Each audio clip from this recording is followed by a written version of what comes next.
The grace and pace of days past, together with the business and pleasure of city life today.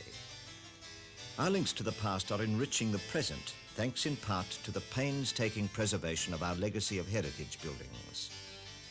One particular area of Queensland's capital city, Brisbane, has become a showcase of the finest work of the builders of the past and the restorers of today. That's the George Street precinct, and at its centre, the magnificence of Parliament House. This building was designed by Charles Tiffin, the colonial architect of the 1860s, and his concept was completed in the 1980s with the addition of this main entrance porte cochere, and more recently, this paved decorative forecourt was completed. It's a pedestrian mall featuring the Maltese Cross, one of the symbols of the state of Queensland. The forecourt now visually links the classical revival styling of the massive Parliament House with the green space of the Botanical Gardens. Restoration of the parliamentary complex itself had taken 2 years of ambitious work at a final cost of more than $13 million. It included the complete covering and fumigating of the house to eradicate West Indian termites which had infested the aged timbers. Then came months of work, recreating decorative features and fine plasterwork like ceiling roses, and reworking stone masonry. The requirements of a modern parliament, like air conditioning, electronic wiring systems and a sound system, had to be integrated without impinging upon the atmosphere of last century. All this was achieved, and the lasting legacy for Queenslanders is a Parliament House that's one of the finest public buildings in the country. How does the community benefit by such work as this? Well, I think that what we see here is the preservations of bygone skills, which is very important. We've also seen here a building which is of great historical moment to Queensland, having been preserved in a state where people can come and enjoy it. And I think that if we're talking in terms of heritage, that's what people want to do. They want to live a little of the past, shall we say, and gain from the old buildings that we see around us something of the era of their forefathers. The chandeliers, they're huge. How much would they be worth? Well, I've been told that they're worth about $35,000 each. That's when they were bought. They're so large that I believe that there's a capstan up in the roof with which they lower and raise them for cleaning purposes. But I wouldn't like the job of cleaning that, would you? No, sir. Parliament is the jewel in the crown, but part of its architectural and cultural significance lies in its surroundings and its proximity to other fine buildings. Harris Terrace, 6 attached dwellings, was built in the 1860s at a cost equivalent to $16,000. Its restoration was a far costlier proposition. But now Queenslanders have a significant Victorian-style building that's home to a number of community organisations. For the beauty of old architecture isn't just to please the eye. Restoration means the buildings live again through use. The nearby mansions are also a going concern after restoration. The 6 3-storied brick terraces are of a style packed into southern cities, but rare in Queensland. Commercial enterprises, including a restaurant, antiquarian print gallery and bookshop, are at home in its gracious interior. Mrs. Muller, how and when did the mansions start? They were built in 1889 for 3 quite prominent politicians. They were 6 3-storey townhouses at a very desirable address here in George Street, opposite the fairly new Queensland Club, Parliament House, the Botanical Gardens, so it was a very desirable address to have at that time. So how does it feel to work in such a situation? I like the sort of solid historical feel of the building. That it's an old-fashioned sort of feel.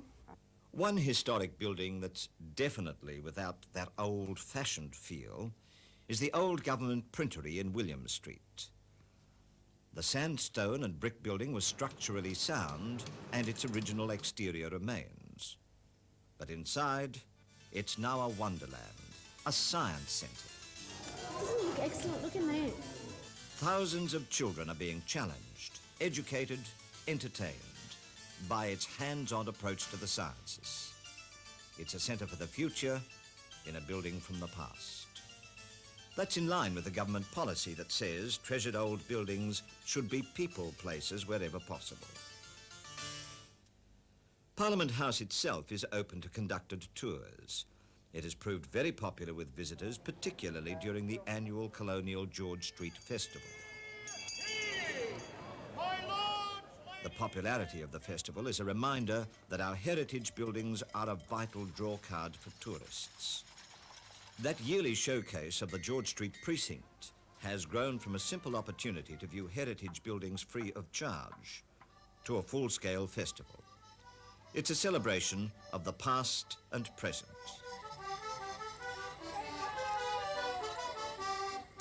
Another legacy of the restoration projects has been the retention of traditional skills. Today, many stonemasons and other craft workers employed by the State Works Department can trace their apprenticeship to the George Street projects. David, what prompted you to become a stonemason? My father was a stonemason, and his father before him was. Well, is there a particular satisfaction that you get then from being a stonemason? Well, I suppose to see it come from deteriorated old buildings to something that's good to look at. Bill, how long have you been a stonemason? I'll count my apprenticeship as 45 years this year. Is it a dying art? No, not at all. I was asked, when I commended my apprenticeship to Governor Sir John Laverick said to me, isn't that a dying trade? Even then. The craftsmen aren't employed only on major projects. The harsh Queensland climate and today's pollution make the upkeep of old buildings a constant effort. The Works Department stonemasons are appropriately based at the Commissariat Stores, the oldest building in the George Street precinct. It was built by convict labour in 1829, and the public has access to regular tours conducted there. The nearby Lands Administration Centre, beautifully proportioned in the Italian Renaissance style, has significance in the state's political history. From 1905 to 1971, this building was used by state premiers as their headquarters. The Premier's office features the crest of Queensland in fine lead light. And across Queen's Park is the impressive Treasury Building, which has also been preserved through an ongoing program undertaken by State Works Department craftsmen. The government has announced its intention for further restoration of the building, which is to be retained for use as government office accommodation.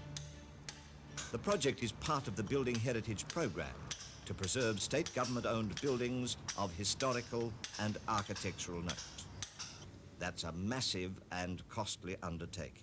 It's a very expensive process, and I'm very proud of the fact that over the last 10 years we've spent $25 million on works like this in the government precinct alone. And of course there's an annual maintenance cost that goes on.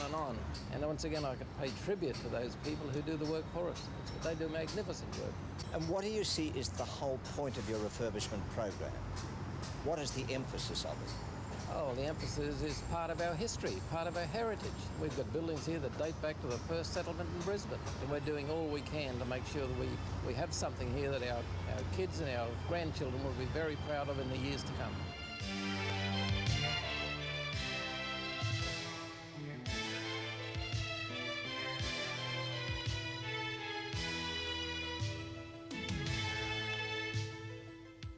Such work links us to our own past, gives new life to some of our most beautiful buildings, even preserves the skills that can so easily be lost in the rush of modern city life. The architecture and culture at the very foundations of our society will also shape our future.